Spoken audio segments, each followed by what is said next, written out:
right, man.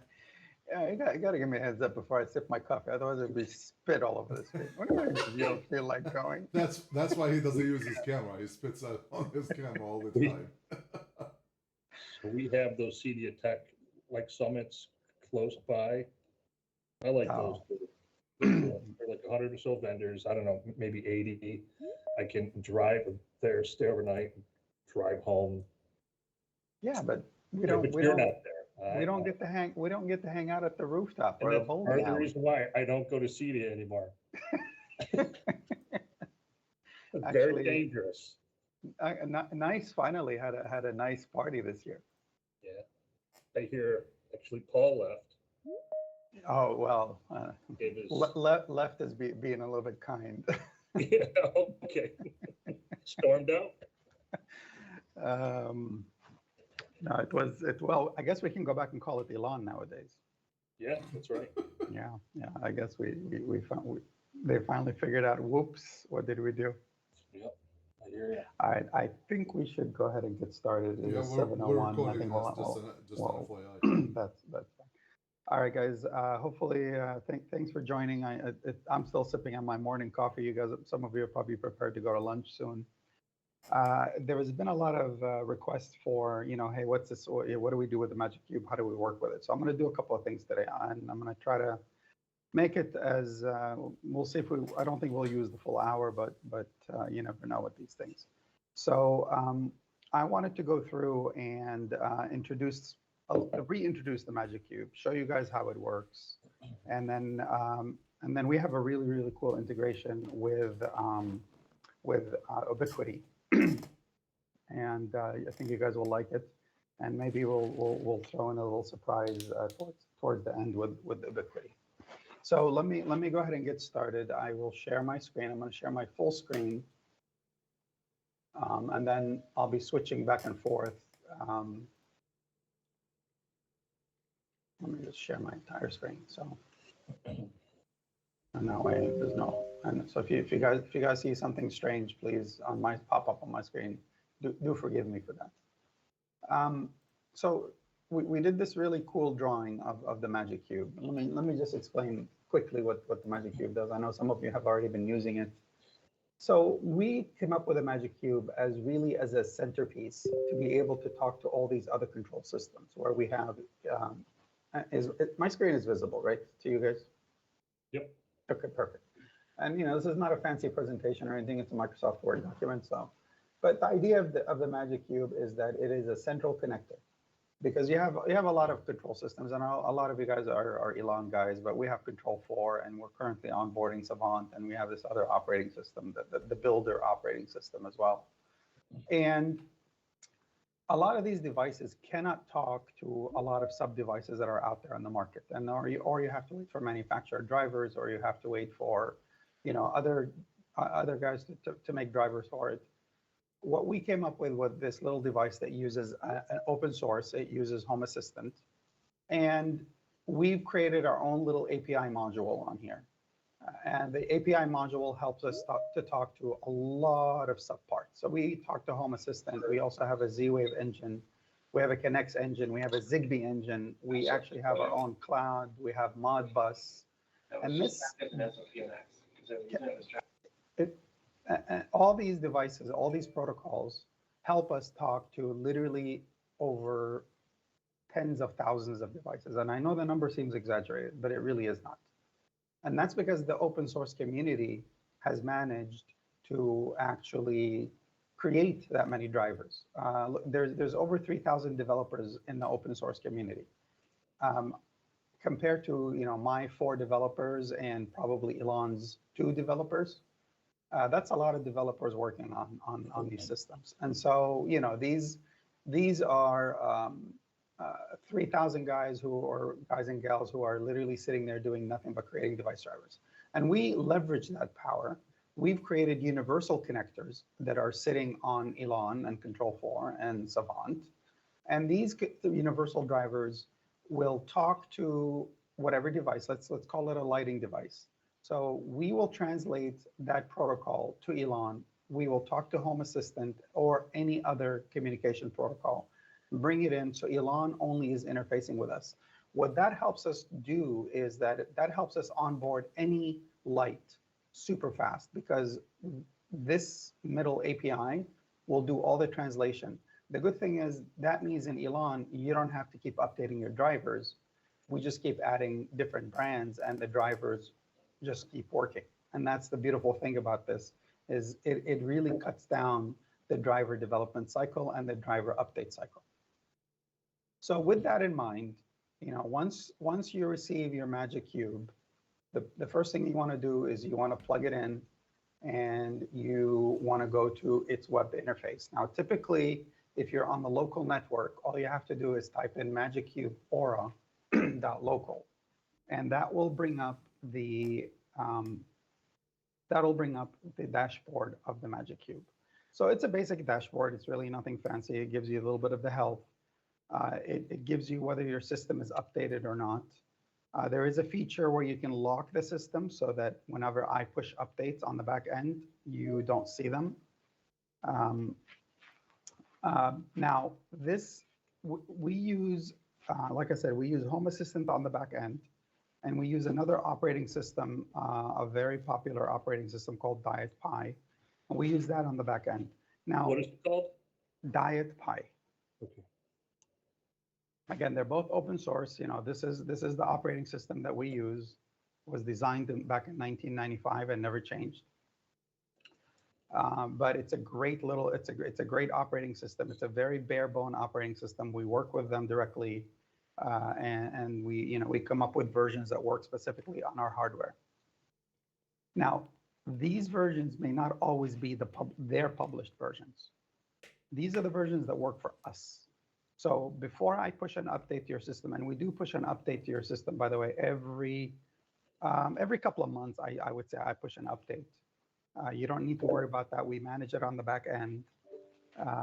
But we push updates that only work for us, meaning that the updates that I push have been tested, have been vetted, and we never push an update that has not been tested on my own hardware. If it crashes, it will crash my hardware first. I have a small beta group as well that does testing as well. So we make sure that this is vetted.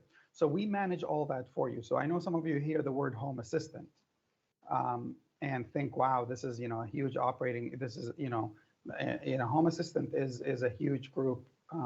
It's all open source. There is no there is nobody owns Home Assistant. It is owned by the community, and it will continue to do so, because the minute that it doesn't, it will fall through.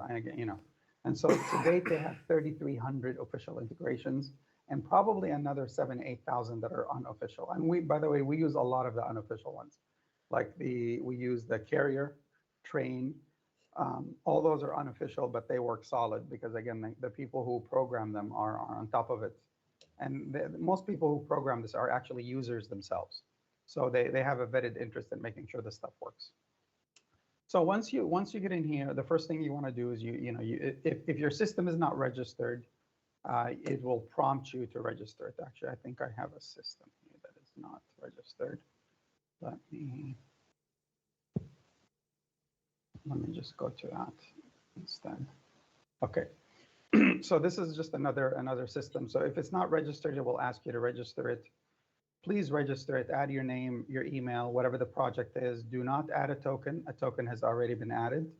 And then you also just hit save, and this will automatically register your cube, and it'll basically show you that this is the name this is your name, and this is the project name that this cube is sitting on.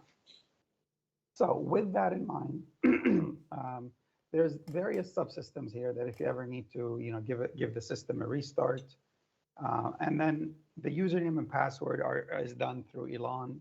We'll show you how to get that. You can. This is not yet on you guys' cubes, but we're adding the IP address setup. But for the most part, you can reset. You can sorry. You can lock and unlock your system. You can reboot and restart services if you want to. And then you could, if you needed to access your Z-Wave manager, you can come in here and access your Z-Wave manager and look at all your Z-Wave devices, add, remove, whatever you want to do with your with your Z-Wave. We will have a separate session on Z-Wave altogether, but for now, this is just the basic onboarding. And again, we want to talk about the UniFi stuff. So once you have this up and running, you're ready to go to Home Assistant and start onboarding. So the way that the hierarchy works is any device that you have must work in Home Assistant first. So these are my list of devices that are sitting on my Home Assistant. So think of Home Assistant, or think of this part of that as its own automation system, but only as a communication protocol. You don't need to, there is no UI here. You don't need to do anything else. The only thing we need to do is literally just add a device to your system. I'm going to switch over to the Magic Cube that I have set up just for demo purposes. And again, the username and password is in Elan. There's a driver for it that will let you know. Most of you already know what the username and password is. If not, we can always give it to you over a support ticket. So the first thing that you're going to go into when you onboard a new Magic Cube is this. Once you register it, you go to the main page. You'll have this little interface that says, hey, you want to start doing stuff, go ahead and add your devices here. So this is sitting on my network. It automatically went in and it's recognizing all these devices on my network for me automatically. So if I ever need to add it looks like I'm going to go ahead and I'm going to delete this out so that we can start fresh with it. So for example, if I want to add, a TP-Link light, all I have to do is click on add. It says, do you want to add this? It tells me if I want to add it to an area. Now for the purposes of this demonstration, we're not going to add an area, but areas will become important. So if you want to go ahead and create an area here, call it, this is a good idea to do it from the beginning. And now I've just onboarded the kids' bedroom light.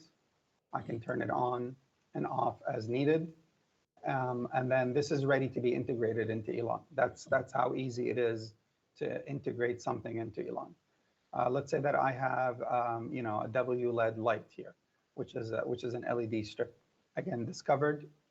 Let's add this one to the office because this one is sitting right in front of me. And boom, it's done. It's ready to go. So I can turn on and off. You probably saw some of my lights dim here. And that will turn on and off. And this is ready to be onboarded into Elan. So that's how simple it is to add the discovered devices. Some devices may not be discovered. And that's when we need to go in and add the integration for them. So for example, if I want to add Train or American Standard, usually they're not auto-discovered. So I just go into, again, to the add integration section right here on the lower right side. If it's built in, if it's one of the 3,300 built-in integrations, it will come up right here.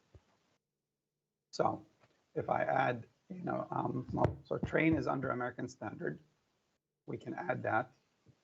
And then it will prompt me for whatever the driver needs to keep going. So Train, Nexia, American Standard, they're both cloud-based.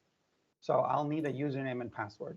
Once I enter a username and password, it will go ahead and it will bring in all the thermostats for me. And then they're ready to be onboarded. So on a basic level, it's really easy to add these devices.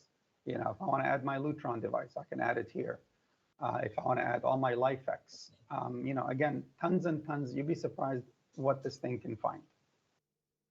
If something is not here, if there is something that's not in this and you cannot find it into integration list, this is the time to probably reach out to support at Innovo, or either opening up a ticket or creating some kind of literally picking up the phone and calling me.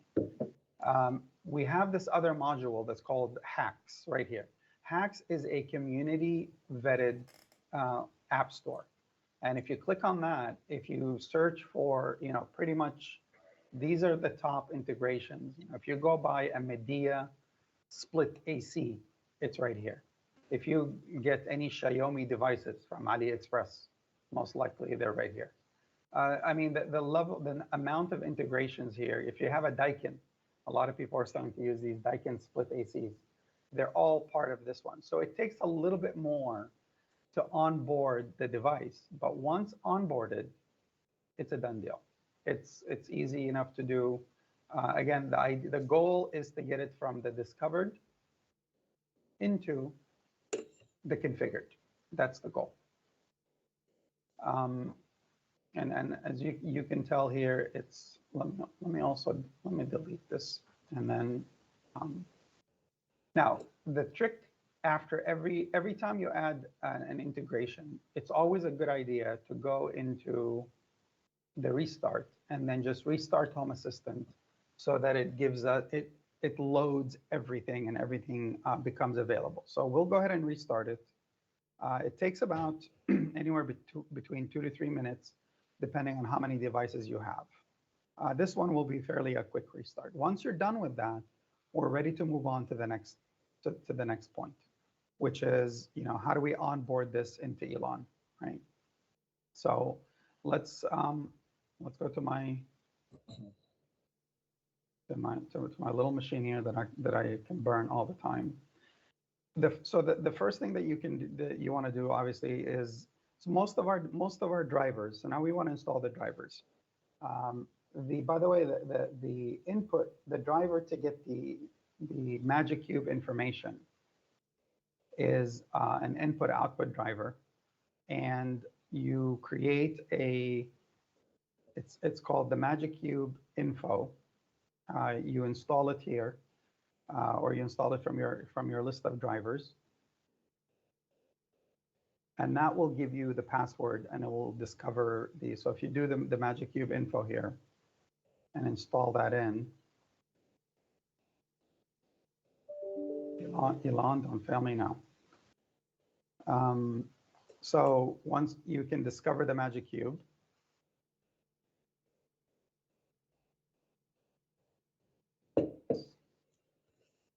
sorry, it's actually, I'm not able to click on this button. It's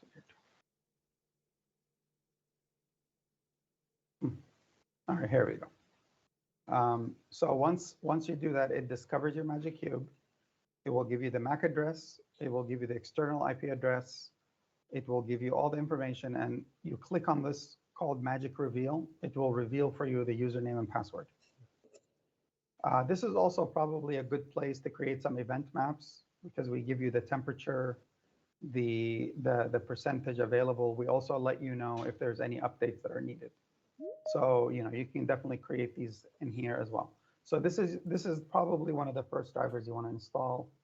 Again, it'll give you the IP address, it'll give you all the information, it'll give you the username and password that you'll need to log into this page here, into this page right here. Now, we started with working on lighting. So as a lighting driver, the lighting driver itself is, most of our drivers are always communication devices. So again, we're going to go in and grab the Magic Cube Lighting Pro, which we just updated a couple of days ago. So once you install the driver, again, same process here. You want to go to discover the Magic Cube, which will allow us to, again, you gotta click off and click back in.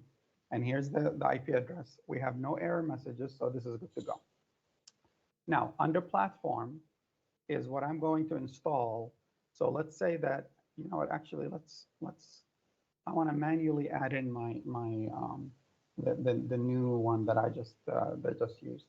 So on this guy, I actually created, so if under the platform, you have a bunch of brands here that we can pick from. Remember, we used to have to go in and install a driver for TP-Link and install a driver for Tuya and everything else. So in this new driver, we actually are doing brand-based. So we don't have to install a separate driver for every single one of these devices. And by the way, the lighting driver can also do bond bridge. It can also do big ass fans. It can also do modern forms. So all your fan control is under one driver now. So that's it. That's the driver that you'll need is the Magic Cube Lighting Pro. And then you have all these lighting devices. In our case, I installed the TP-Link. So I will pick the TP-Link, hit install, hit apply, and hit install the platform. And here it is. So it brought me back two lights from my Home Assistant. So let's go back here, and I'll show you the two lights under the TP-Link. So here's the TP-Link, and it discovered all these. I can add these whenever I need to. Now remember that let me just make this a bit smaller. So I only have one light, yet here it brought me two lights. Why did it bring me two lights? Well, it brought me two things here. It brought me the light itself, and it brought me actually the little LED indicator that is on the light switch as well. So I can turn off the little LED indicator as well if I really wanted to. So I know this is silly, but if this is sitting in your bedroom and you need to turn it off, this gives you that option. Otherwise, if you don't need this, just go ahead and delete it. But every time you add, it will bring it back in. The best thing to do is if you don't want these LED lights to work, and for every driver, there are these little nuances. So for TP-Link, it brings this thing. The best thing to do is go back to Home Assistant, click on the light itself, click on the little setting, and go ahead and disable this.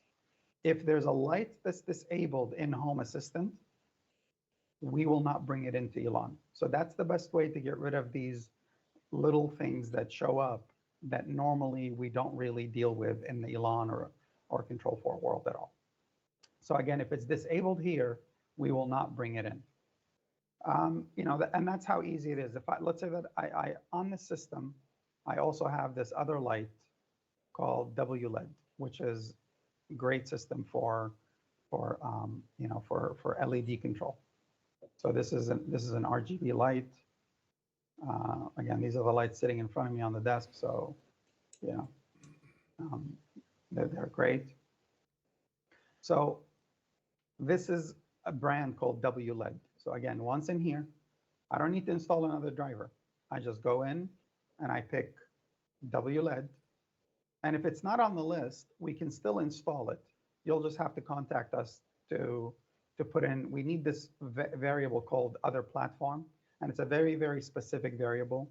And we will give it to you if you tell us the brand. The reason we don't include the list is because, again, we're dealing with 10,000 items.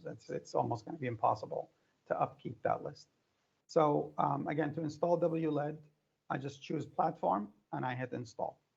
And what that will do is that'll go to my controller. Why am I having such a hard time? All right, here we go. So now it goes in and it brings me the WLED light. And this, again, this brings me back a full light here. And if I open up my viewer,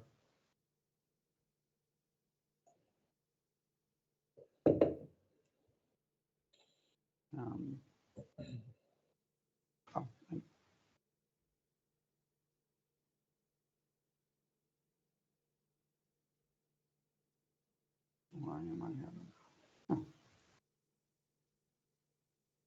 Is it me or am I missing the lighting here? Okay, well, you guys will so this here will bring me all the lights. I can add it to a location if I want to, and it should technically pop up in my nice viewer, but for some odd reason, I'm not able to get that going. So, and it'll give you full RGB control from Elan because it installs it as an RGB device. Again, I'm getting all these little entities here, and if I don't want them, I can go in here, find them, and just disable them. For example, this is a switch. I can disable it because I really don't want that to show up in Elan. Any of these switches. So we will install all the switches. So again, we just basically disable them, delete them, and you should be fine. Unless you want this kind of control from Elan, they'll give it to you as well. So that's really it in a nutshell. And again, if I want to keep adding more lighting, I just keep picking the different brands. And as long as it's onboarded in my Home Assistant here, as long as it's onboarded in the Magic Cube, you know, if I want to add Bond Bridge, I'll need to add a token, just like that, the access token that you get from the app. That's all it takes. And it will go in and it'll bring all my curtains and everything else. So that's the lighting. Again, like I said, I keep saying it's how easy it is because I've done it probably 1,000 times. If you need help with this, we also put out a wiki that we try to keep up with it as much as we can. So if you just type the lighting, so here's the Magic Cube Lighting Pro, and it'll take you through how, it'll give you also some of these things, and it'll also tell you specific brands that we've written a little bit extra about it on how to add them. If there is something that's not here, and Home Assistant itself has a plethora of integration notes specifically for Home Assistant, and they're usually pretty good about installing systems. So if you go to their website and you just look at their integration, and let's say that I want to install Bond. So I just click on Bond and they give you a little link here. So you add the integration. The only thing you have to be careful is right here, your instance URL. You just have to change this to your local IP address of your local device and make sure it's HTTPS. And then you open the link, and what it'll do is it will actually open it up in your Magic Cube.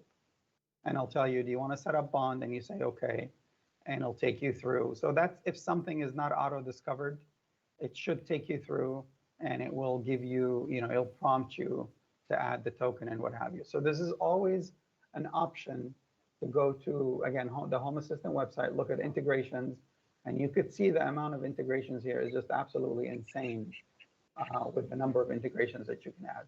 So on our own wiki, we don't write up everything. We just kind of write up some of the most used devices that our dealers are currently using. For example, under climate, we talk about Train, Ecobee, Lennox, Daikin. These are the most used, and so we give you specific integration notes. All right. So this is the first part of our presentation. I wanted to show you guys a little bit more about this UniFi stuff that we're talking about. So with UniFi, and I'll pause here, and I know a lot of you guys will have questions. You can definitely email me, text me. It's a big group. I'll save some Q&A sessions towards the end if we have time for you guys, and that way you guys can get on with your day. But let me move on to the UniFi stuff. So UniFi itself has been, I use it at home a lot, so I'm a user, and I wanted a lot more control on my UniFi system. So we've introduced a UniFi driver. So by default, the Magic Cube will recognize most of your UniFi devices. So again, all I have to do is create or add the UniFi stuff here. But before you do all that, you've got to go into UniFi itself and create a local account that is an admin. This is not a cloud-based account, but a local account. So in my system, I have a UDM Pro. And on that one, we need to go to the admin and users here, right? So this is my ecosystem at home. So I have my UDM Pro, I have a couple of hotspots, I have a PoE switch, and then I have my camera, which is under the protect. So now under the admin, you got to go in and create, you create a user and make sure that this user is an admin, and make sure that you restrict them to local access only. All right, so you give them a username, you give them a password, and you hit on create, and that will create a new username. So for my purposes, somebody that I'll delete after this, I've created a user called demo user, and that's the one that I'll be using to onboard the integration into Home Assistant and eventually into Elon. So once you've created this user, again, local admin user, you go in here and you basically, you start adding your UDM devices. So do I want to set this up? I do. This one is just the UPnP. This one does not require a username and password. We want, on this one, we want to go to add integration, add UniFi or Ubiquiti, choose this, and then we want to add Ubiquiti network. So once we do that, it's going to ask me for the username. And now if I remember the password here, you do not want to verify SSL certificate. Once you hit submit, it will go. It's authenticating with all of our UniFi devices, and it's going to bring me all my UniFi devices that it sees on the network. You can again go in and go give all these areas, but for now, I'm just for expediency, I'm going to. That's fine. Now on here, I have it brought me my PoE switch. So if I click on my PoE switch, I have all these devices. So by default, it's going to bring me the PoE ports that I have, and it's only going to bring me the power cycle ones. So if I want to have on and off control, I've got to go in and enable the entities. This becomes very important. There's a lot of entities here that are disabled. So in Home Assistant, every trait, if you will, or every part of the system is called an entity. And every entity has an ID. And that's how we communicate with Home Assistant. So just as a point here, do not change entity IDs once you install them into Elan, because that's kind of our IP address for the device is the entity ID. So in this case, I would like to have my PoE switch on and off. So I'm going to go ahead and enable it. Now it takes about 30 seconds for it to come up. And then, sorry about this. We want to enable all these PoEs so that we have also PoE control over them. So I'm not going to do all of them, but you get the point. So this is a 16 port, but only 8 of them are PoE, and those are the only ones that I'm going to enable. So once I enable these, you notice that they're starting to pop up here. And what this is going to give me, this is going to give me on and off control, and power cycle control is already on there by default. The other one that I want to enable is the number of clients, because we also give you the number of clients that are connected to this particular switch. So that's my switch. The other thing that this will give me is it will actually give me my Wi-Fi network. So on my network, I have several Wi-Fis that I use. I have one for my HR, I have one for my lab, I have one for my general devices, I have one for my guest network. So also I want to go in here and I want to enable, sorry, these ones don't need any enabling because these are just, now I'm able to get the number of clients and the on and off, if I can turn these on and off. So you can give your user, your end user, the ability, for example, to turn on and off their guest network or their kids' Wi-Fi, if if you want to be a really that bad person, that you want to have the kids hate you forever. You can show their parents how to turn off their Wi-Fi. This also gives me ability to control my hotspot itself. So this will give me the ability to restart my hotspot. Also in here, I want to go in and enable the number of clients so that I know how many clients are connected to this hotspot. So now I've onboarded my UniFi network, right? So the next thing I want to do is I want to onboard my UniFi cameras. So from the cameras, we're able to bring the event map. So if you go to your UniFi system and if you go to your camera, UniFi Protect, go here. So I have a balcony camera, and on this balcony camera, I want to make sure in my settings to enable all the events that I would like, right? So you enable all your events, whether you want to have a baby crying, car. These are all events that you can enable in your UniFi camera itself. So once you have these enabled, right? All your triggers here. So you wanna enable all these and do the notifications. So once you have all these, we're able to detect all these events in Home Assistant and eventually into Elan. So let me add the, oh,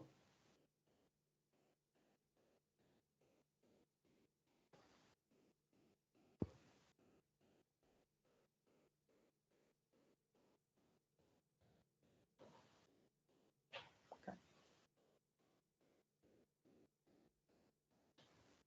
Oh, okay. So this one, on the UniFi Protect ones, they are actually, they need an API key that we also generate in the, in here, you need to generate an API key as well.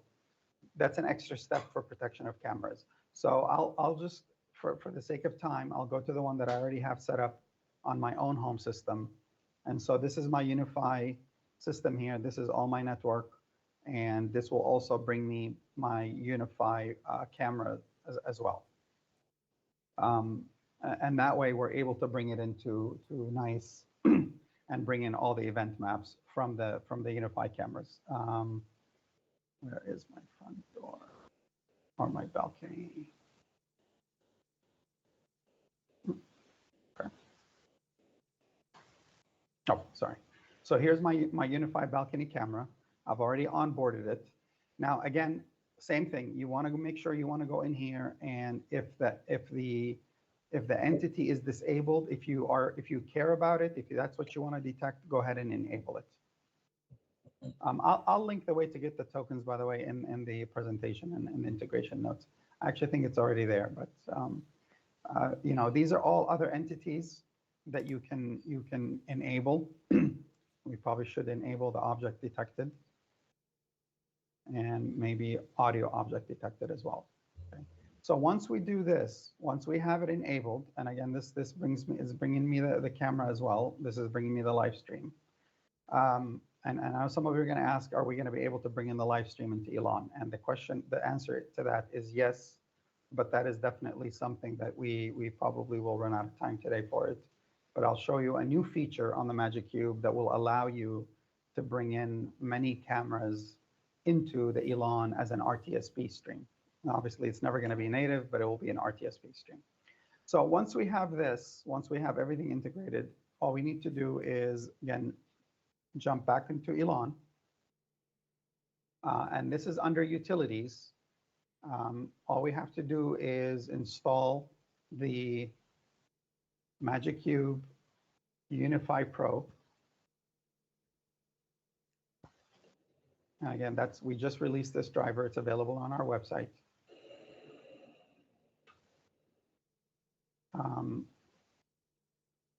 We want to discover the Magic Cube. Now so this gives you the option to either install the UniFi network, the UniFi Protect, or all of it. So let's start with the network first. Hit apply, and it's going to, as you notice, that it's going to start installing all of the PoE switches, all of the UniFi access points, all of my hotspots. It's going to start actually populating all these things into Elan. By default, we want to go in and add these to utilities.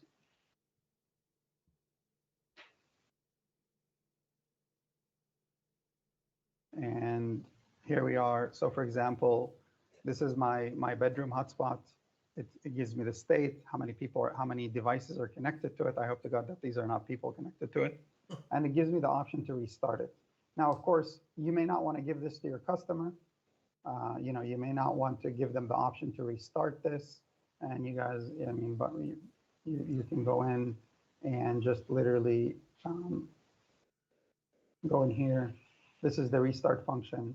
And then you can just hide it in the UI, and that'll give you, and that'll take it out of the UI. And now your customer is not able to turn on and off this particular hotspot. I mean, obviously you want to do this, you know, especially if you have a PoE switch, that you may not want to give them the ability to turn on and off a port, especially if that port is connected to something vital. But you may want to give them, you know, the ability to power cycle something. So this will be the ability to power cycle, you know, let's say that you want to power cycle your controller or what have you. I mean, I don't need to go over this. You guys know this very well. But again, this will also give you all the utilization, the temperature, the number of clients. Same thing here for my UDM Pro. It gives me the ability to do all this. Obviously, it's a lot of gauges, so it gives you all the health. And again, the access points here as well. It'll give me how many people are connected to this, and they'll give me the ability if I want to turn this on and off, so that I can turn off a guest network. I mean, pretty powerful stuff as well. From all the way around or over your UniFi. And that's the network side of things, right? It gives you a little bit more than just PoE control. It gives you control over a lot of things. The second option I want is the UniFi Protect. So I'm going to choose UniFi Protect. And then what it will do is it's going to go find my cameras. And underneath the cameras, it takes a little bit to populate. Give it a little bit of time. And so now it has given me all my state inputs, whether there's an object detected or not. The numeric inputs we don't need them. And then it gives me the ability it gives me all these output controllers. And from here, I can create event maps that then I could use. Now, we only use if the output is turned on. We don't use the output is turned off. And then from here, I can create any event map in Elon that'll send me a message. It will create a tick mark in my NVR. It will say, hey, there's a person detected or whatever, turn on a screen, whatever you guys want to do. So now you've got all these events that are in your UniFi that are now available to you as event maps in Elon. And that's pretty cool stuff. And it's all under the utilities driver. We have it right now under power devices simply because we can also control a lot of power. Let's see it in action. So if I add this here,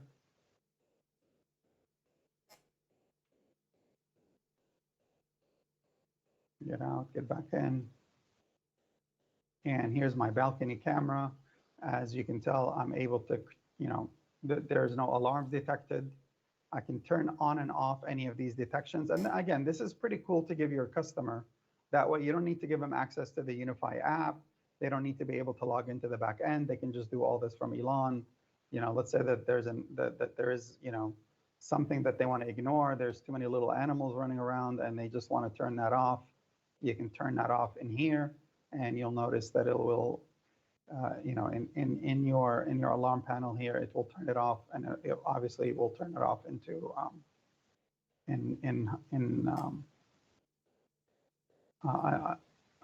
sorry.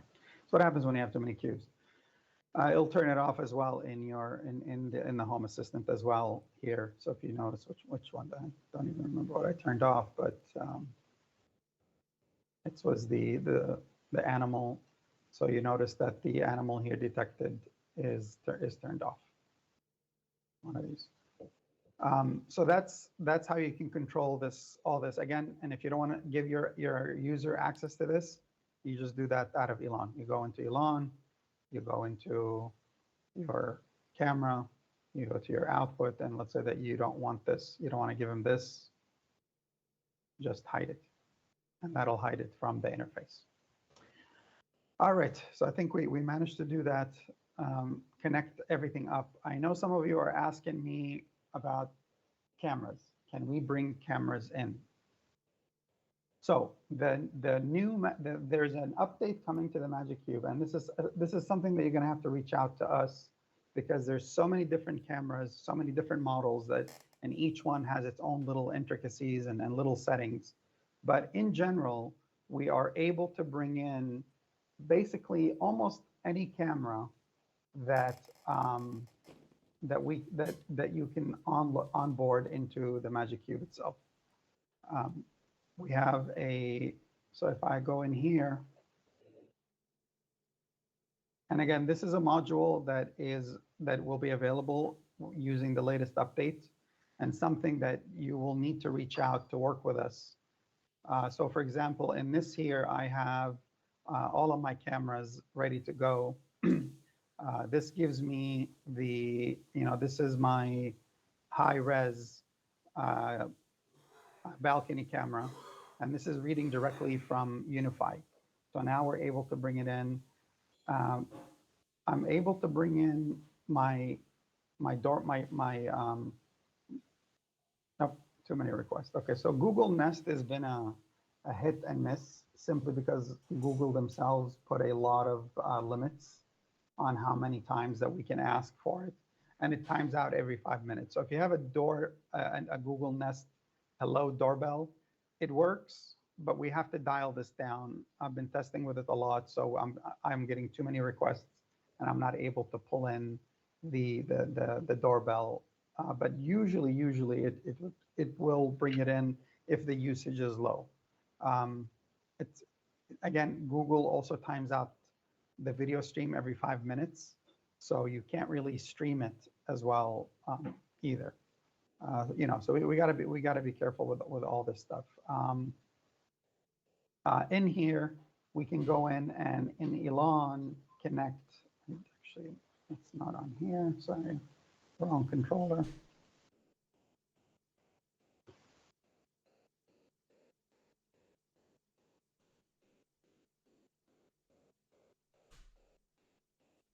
So this is connecting to the Magic Cube, and it's bringing in my garage cam. My Nest doorbell is timing out for today. And then if I wanted to, I can add my UniFi camera. So in my configurator, again, I can just add a new camera, RTSP. And in here, I've set up a simple username and password. Again, this is something that we would set up for you, but we'll give you this here. Once we create a new RTSP profile, we'll give you the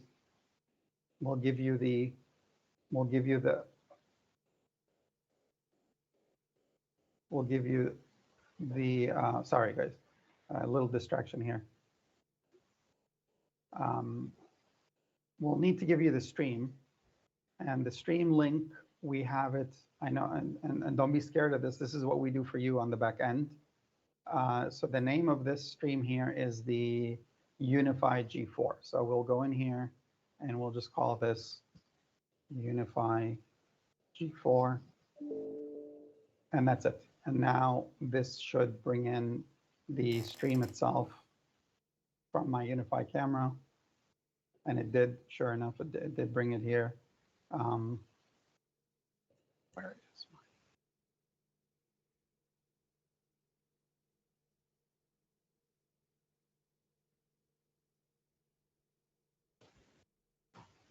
again, we're working on many different controllers here.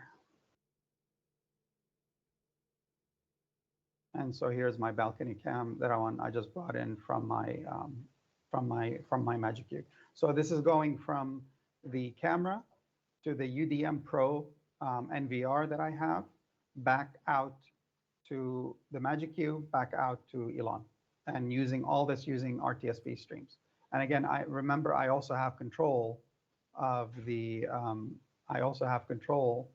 camera, and I can turn certain things on and off if I wanted to. So if I don't want to show the name, if I don't want to show the date, let's say, again, these are simple controls, but you can give these to your user, and it'll bring in a notice that all the names and controls and all that is gone off of here as well.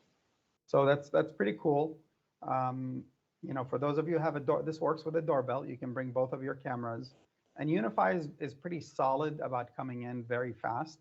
So you can put in your doorbell.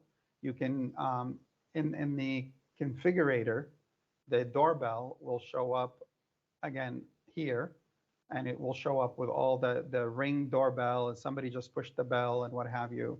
And then you can pop the video in, you can pop up the video in your Elon as well. So this is kind of it's not a true doorbell station, but it's pretty darn good for having something that's already at the customers and it works well. So again, if you want to do something like this, reach out to us and we'll help you dial in the cameras. We'll help you dial in the the home assistant section, And obviously we do have a small fee for this, but once we teach it to you the first time out, hopefully after that you won't need to, you won't need to reach out to us again. You can do it yourself. All right. Now there's a little last little trick that I want to show you, which is how do you get these event maps, these little events? How do you get these little as tick marks in your Elon NVR? So the first, and for that, let me go to my own controller because I do have a little something set up here. So the first thing that you need to be aware of is that you can only do this in a software-based NVR. And I know that a lot of you do not like software-based NVRs, but if you actually hook up a USB drive to it with with an SSD hard drive, and the SSD hard drives now can go up to 8 terabytes. They work pretty good, rather than just an old mechanical hard drive.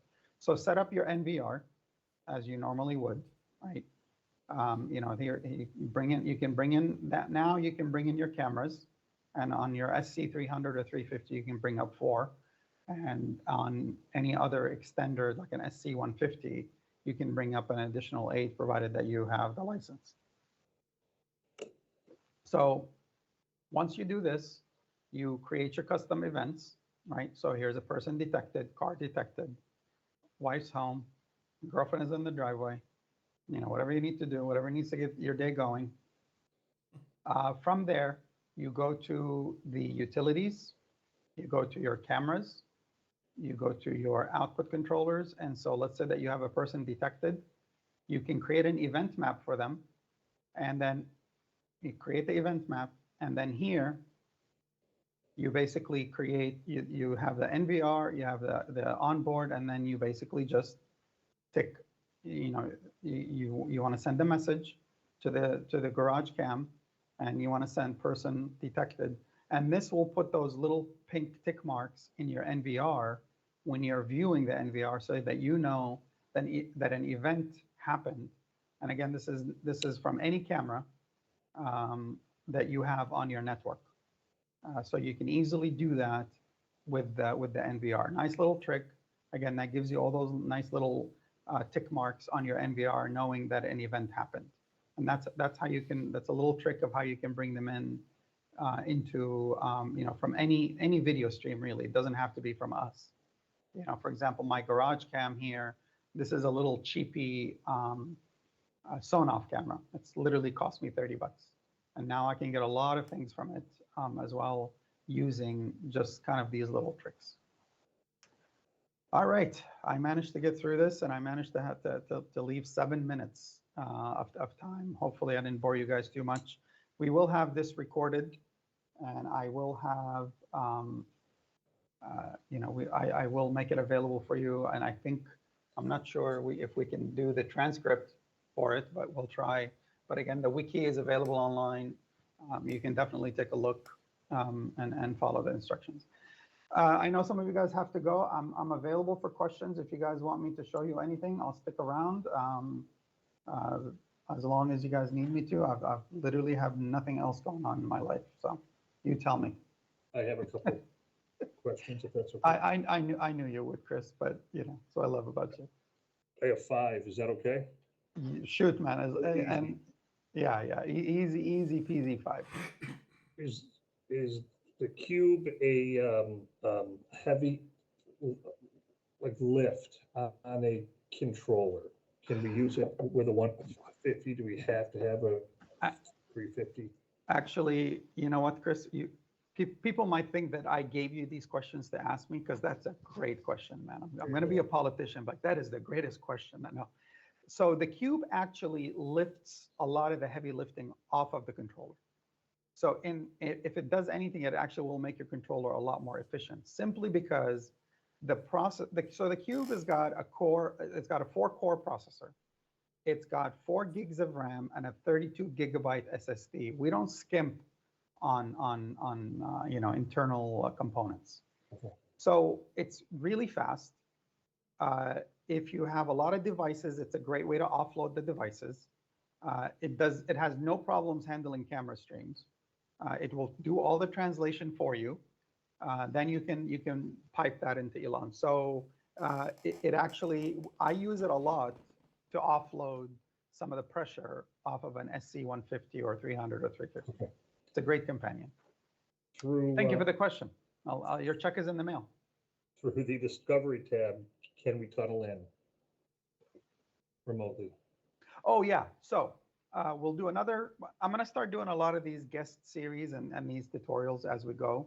So we do have a Magic Cube cloud, and that Magic Cube cloud allows you access remotely to the Magic Cubes that you have out in the wild. And Okay. with that, you have a full-blown desktop with a full-blown web browser that you can go in and access all of your subsystems. Okay.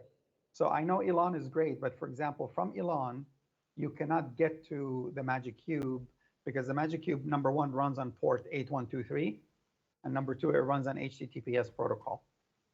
And Elon only allows you to run HTTP port 80. Okay. So yes, it actually is a great remote monitoring tool. And you do get access to the Magic Cube cloud with every Magic Cube that you purchase. Okay. One more, or actually two more.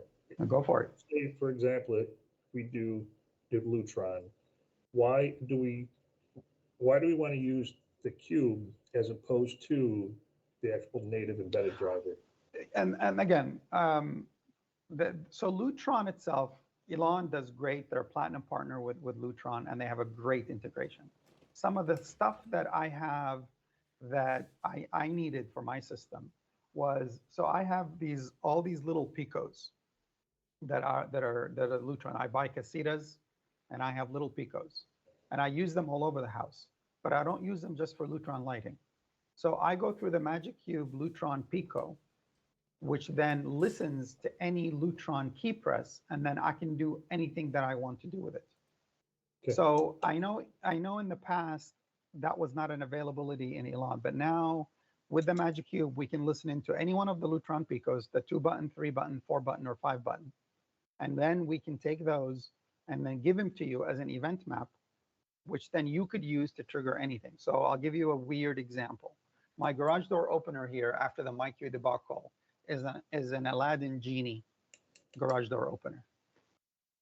We are the only one that have an Aladdin Genie driver, and I want to keep that under the radar because they haven't closed it off. But that only works through Elon. Believe it or not, that integration is not available in Home Assistant. So what I do is I have a little Pico in my car. When I push it, my Magic Cube is listening to the push.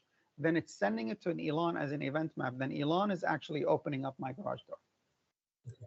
So you can imagine how much fun that is to open up your garage door. Not that I need to make it this complicated, no, but I did because it was just fun. Because you can. And I like to give my wife a hard time. She has to call me to open up the garage door. Gives me a little bit more time to get the girlfriend out the window, you know? Okay, one last question. All right. Can we, if we have a takeover job that's C4, can we control C4 equipment with Elon? Chris, you're going to have to talk to me offline on this one because I do not want this out there in the open, but the short answer is yes. Okay. All right. Good. But yeah, that's something that we like to keep in the pocket. But yeah, there is a way for you to bring in and not replace the actual physical control for switches on the wall, and you can actually control lighting, dimmer, AC, and bring all those into Elon natively without having to do that. Yes, sir. Thank you, Chris, for your questions. And if anybody else has any questions, again, I'm here. If you want to sign off, go for it. If you want to ask more questions, I'm here. Otherwise, if nothing else, we'll conclude this meeting. Going once, going twice, going 3 times. All right. So I do appreciate all you guys coming in. We'll do a lot more of these with specialty things. And if you have any questions, reach out via email, via support, via phone. We have plenty of ways to reach us. Thank you, guys. Have a great day. Thank you. Thanks.